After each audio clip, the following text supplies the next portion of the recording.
बांकीपुर में भाजपा का हारना ऐसा ही है जैसे जम्मू कश्मीर की राजधानी श्रीनगर या अनंतनाग की लोकसभा सीट पर भाजपा का जीत जाना। प्रशांत किशोर की जीत ने तेजस्वी यादव और ओवैसी के लिए भी संकट खड़ा कर दिया, क्योंकि प्रशांत किशोर की जीत में जो निर्णायक फैक्टर है वो है माइनॉरिटी का एक मुश्त वोट प्रशांत किशोर के साथ। 30 साल से 80 साल तक सब वोट माइनॉरिटी के प्रशांत किशोर के पास है।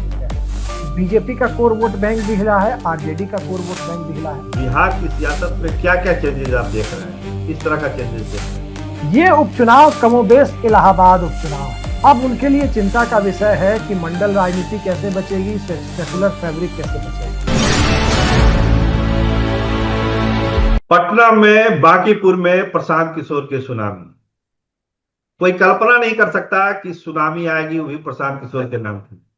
और बीजेपी का वो किला ढहेगा जो लालू राबड़ी के शासन में नहीं ढहा, जो लालू नीतीश के शासन में नहीं ढहा और सम्राट चौधरी के रहबरी में ढह जाएगा। तो क्या ये जो संदेश है इस चुनाव का, बाय इलेक्शन का, सम्राट की भी कुर्सी हिली है और तेजस्वी यादव की भी हिली है? इसका जवाब जानने की कोशिश करेंगे अभिषेक जी से। डेटा किंग है, उभरते पत्रकार हैं, जेनजी के पत्रकार हैं। हम लोग तो बुजुर्ग हो गए, लेकिन युवाओं में क्रेज है और इतनी बारीक समझ है और पकड़ है सियासत की कि बेबाक जवाब देते हैं। तो बहुत स्वागत है अभिषेक जी आपका हमारे स्टार्ट इंडिया में।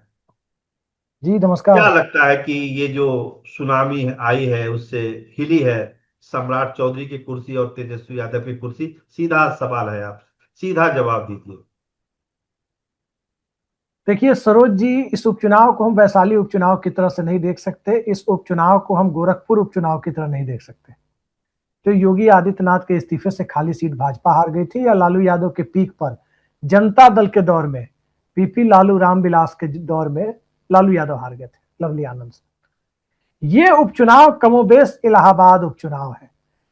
अमिताभ बच्चन के इस्तीफे से खाली हुई सीट पर संपूर्ण विपक्ष समर्थित निर्दलीय उम्मीदवार वीपी सिंह की जीत हुई थी, शायद 87 या 88 में। उस वक्त जनता में क्या माहौल था, वो राष्ट्रीय स्तर पर उसका महत्व था, इसका बिहार के स्तर पर महत्व है, ये बात जरूर है, लेकिन असर उसी तरह का है, माहौल उसी तरह का है। 84 में कांग्रेस पार्टी को बहुत बड़ी जीत मिली थी, 415 सीटें शायद कांग्रेस को मिली थी, बहुत बड़ी जीत जी। और जनता के बीच ये धारणा बैठ गई कि न तो चंद्रशेखर की अध्यक्षता वाली जनता पार्टी सब मुकाबला कर सकती है, न तो बहुगुणा साहब की लोकदल मुकाबला कर सकती है, और न ही अटल बिहारी वाजपेयी की भाजपा मुकाबला कर सकती है कांग्रेस का। तो जनता ने एक चेहरा गढ़ लिया विश्वनाथ प्रताप सिंह का, जो उसी कांग्रेस से निकले थे, और वो इस देश में संपूर्ण विपक्ष के वोटर के बीच प्रतीक बन गए। लिहाजा सभी विपक्ष ने उन्हें नेता मान भी लिया, लाल झंडा से लेकर और भगवा झंडा तक सबने नेता मान लिया। आज बिहार में वही स्थिति है। जेएनजी आंदोलन ने भारतीय जनता पार्टी के कोर वोटर को झकझोर कर रख दिया है, और लोग उसको देख रहे हैं पेपर लीक से। पेपर लीक का मुद्दा नहीं है, अग्निवीर के समय भी जो बच्चे निकले थे विरोध में वो भाजपा के कोर वोटर थे, जी जी जी। उसी समाज से थे। रेलवे एनटीपीसी में या पटना में बीपीएससी के आंदोलन में जो बच्चे निकले थे वो वही ज्यादातर बच्चे थे जो बीजेपी के कोर वोटर माने जाते हैं। और जेएनजी आंदोलन जो राष्ट्रव्यापी हुआ है पेपर लीक के मुद्दे पर, उसमें भी वही बच्चे निकले हैं। अब बताइए कितना बड़ा मजाक है उस जेएनजी के साथ कि वित्त मंत्री कहती है कि पेपर लीक से फायदा हुआ है। निर्मला सीतारमण ने कहा बच्चों को पढ़ने का और टाइम मिला। मैं तो आपके चैनल के माध्यम से कहता हूं कि बच्चों अपना आंदोलन बदल दो और सरकार से कहो कि हर एक पेपर लीक अनिवार्य किया जाए ताकि पढ़ने के लिए और टाइम मिले। अगर निर्मला सीतारमण की बात को ही माने जी जी। तो नहीं ये अभिषेक जी, तो इस तरह का मजाक चल रहा था। जिस संदर्भ को आप ले रहे हैं, राष्ट्रीय संदर्भ को, राष्ट्रीय मुद्दे को, तो क्या सीधा सीधा असर पड़ा है बांकीपुर बाय इलेक्शन में उसका? उसी को मैं कह रहा हूं कि ये भाजपा के कोर वोटर का है। अब आइए राजद के वोटर पर। देखिए राजद के वोटर के लिए चिंता की बात तब तक नहीं थी जब तक नीतीश कुमार मुख्यमंत्री थे। उस समय तो मेरी कई राजद के कोर वोटरों से बातचीत होती थी, वो कहते थे कि देखिए दलीय आधार पर भले ही हम वोट दे देते हैं लालू यादव की पार्टी को, लेकिन नीतीश कुमार ही मुख्यमंत्री बने रहे तो बेहतर है। ये स्थिति थी, उन्हें चिंता की बात नहीं थी। अब भाजपा आ गई, अब उनके लिए चिंता का विषय है कि मंडल राजनीति कैसे बचेगी, सेकुलर फैब्रिक कैसे बचेगा। निराशा में वो ओवैसी की तरफ जा रहे थे। प्रशांत किशोर की जीत ने तेजस्वी यादव और ओवैसी के लिए भी संकट खड़ा कर दिया है। क्योंकि प्रशांत किशोर की जीत में जो निर्णायक फैक्टर है वो है माइनॉरिटी का एक मुश्त वोट प्रशांत किशोर के साथ आता। जो सबसे एक मुश्त वोट प्रशांत किशोर के पक्ष में पड़ा है वो ब्राह्मणों के वोट से भी ज्यादा वो माइनॉरिटी का है उस इलाके में। जी जी जी, एकदम तो सही बात। ब्राह्मण राजपूत भूमिहार के अधिकतर वोट इन्हें पड़े हैं, जेएनजी का अधिकतर वोट इन्हें पड़ा है, जेएनजी तो पूरा गया है, लेकिन जो माइनॉरिटी का वोट है वो जेएनजी हो या जेनएक्स हो या बेबी बूमर्स हो या मिलेनियल्स हो, कोई भी हो 30 साल से 80 साल तक, सब वोट माइनॉरिटी के प्रशांत किशोर के पक्ष में गए। तो बीजेपी का कोर वोट बैंक भी हिला है, आरजेडी का कोर वोट बैंक भी हिला है। कांग्रेस पार्टी में राहुल गांधी की यात्रा में जो भीड़ जुटी बिहार में, वोटर अधिकार यात्रा, वो लग रहा था कि राहुल गांधी की पार्टी बिहार में कुछ करेगी, लेकिन वो एक बेहद इम्प्रैक्टिकल राजनीति की तरफ चली गई, अब व्यवहारिक राजनीति की तरफ, लिहाजा वोटर उधर गए नहीं। अब इस स्थिति में प्रशांत किशोर एक व्यवहारिक राजनीति करते हुए नजर आ रहे हैं, बिल्कुल केजरीवाल की तरह, ग्रामीण केजरीवाल, अर्ध शहरी केजरीवाल, वो राजनीति प्रशांत किशोर करते हुए नजर आ रहे हैं। और सबके घर में सेंधमारी हो रही है, किसी एक ही घर में नहीं हो रही है, सबके घर में सेंधमारी हो रही है। उसी का परिणाम ये बांकीपुर है। कोई सोच सकता था कि बांकीपुर भाजपा हारेगी? बांकीपुर में भाजपा का हारना ऐसा ही है जैसे जम्मू कश्मीर की राजधानी श्रीनगर या अनंतनाग की लोकसभा सीट पर भाजपा का जीत जाना। जी जी, लेकिन ये हुआ और जो सुनामी आई उसका असर तो बहुत हुआ है। तो अब क्या लगता है अभिषेक जी कि इस रिजल्ट के बाद बिहार की सियासत में क्या क्या चेंजेस आप देख रहे हैं, किस तरह का चेंजेस देख रहे हैं? देखिए, पहली चीज तो ये है, भारतीय जनता पार्टी शायद यहाँ चूक कर गई। चूक इसलिए कर गई, और उसकी चूक का सबसे बड़ा बदलाव बिहार की राजनीति पर देखा। बिहार की राजनीति पिछले 36 साल से त्रिवेणी संघ वाले ओबीसी वर्ग के पास थी। ओबीसी वर्ग में मोटे तौर पर 4 बिरादरी बिहार में गिनी जाती है बहुसंख्यक समाज में, यादव, कुर्मी, कुशवाहा और जो जायसवाल लोग हैं, कलवार लोग। जायसवाल लोगों की संख्या वैसी ही है जैसे अपर कास्ट में कायस्थों की है। आप देखते हैं कि कैसे एक बांकीपुर ही तो सीट थी जहां उनकी राजनीति चल रही थी, वहां भी आपने देख लिया। तो मोटे तौर पर त्रिवेणी संघ की 3 जातियों के हाथ में बिहार की राजनीति रिवॉल्व कर रही थी, यादव, कुर्मी, कुशवाहा। भारतीय जनता पार्टी ने उस साइकिल को पूरा करवा दिया। यादव को सत्ता मिल गई, कुर्मी को सत्ता मिल गई, और अंत में भारतीय जनता पार्टी के फोल्ड से कुशवाहा को भी सत्ता मिल गई। अब इसका नतीजा यह हुआ कि बिहार की राजनीति में ओबीसी की राजनीति जो थी वो 3 पार्ट में चली गई। यादव तो आरजेडी के साथ है, आखिर रेखा गुप्ता को जो वोट मिल रहा है किसका वोट है? मोटे तौर पर आरजेडी के साथ है, थोड़ी बहुत टूट हुई होगी निराशा में, इस बात से हम इनकार नहीं कर सकते, लेकिन वोट उनका है। तो एक यादव राजनीति उधर है। कुर्मी राजनीति जो रिएक्शन में भले ही पोल करती हुई नजर आई हो बांकीपुर में, लेकिन वो जेडीयू के साथ बनी हुई है। वो नीतीश कुमार का पोस्टर लगा करके भी अगले 20 सालों पर तक जेडीयू वोट लेगी। उसी तरह से कुशवाहा राजनीति जो बिखरी हुई थी, अब वो सबसे ज्यादा भगवा कलर में रंग चुकी है। आप बिहार में जाकर के देखें, दीपांकर भट्टाचार्य के जनाधार को सबसे ज्यादा नुकसान किसी ने पहुंचाया तो सम्राट चौधरी के मुख्यमंत्री बनने की घटना ने। लेकिन सम्राट चौधरी के मुख्यमंत्री बनने की घटना ने भाजपा के जनाधार को जो सबसे ज्यादा नुकसान पहुंचाया, वो सम्राट चौधरी को मुख्यमंत्री चुने जाने की प्रक्रिया ने पहुंचाया। आप समझ रहे हैं हम क्या कह रहे हैं?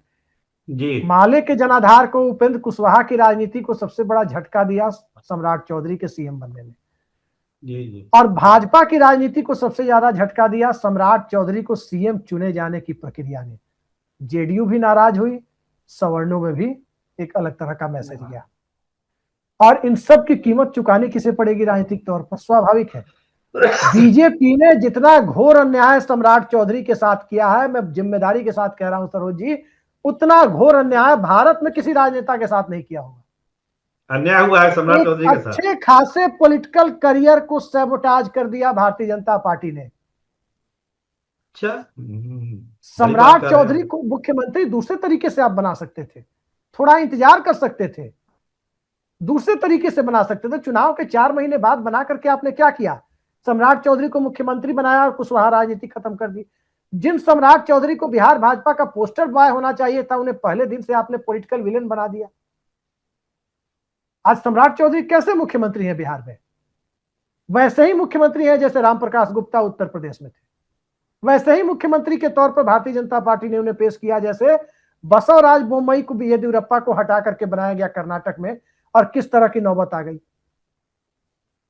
आपने किया यही है, दरअसल भारतीय जनता पार्टी ने यही किया है कि एक अच्छा खासा पॉलिटिकल करियर, एक लीडर जो उभर के सामने आ रहा था, डीके शिव कुमार ने कितना इंतजार किया, आप बताइए।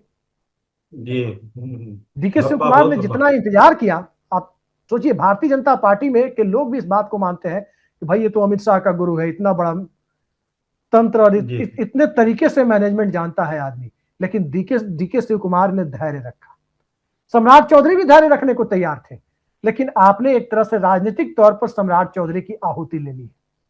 सम्राट चौधरी से अब अलग थोड़ा तेजस्वी यादव पर आते हैं। गलती कहाँ हुई तेजस्वी यादव से, और क्या आगे वो लगता है, कुर्सी हिलेगी, क्या होगा, आरजेडी टूटेगी, क्या हो सकता है अब इस रिजल्ट के बाद?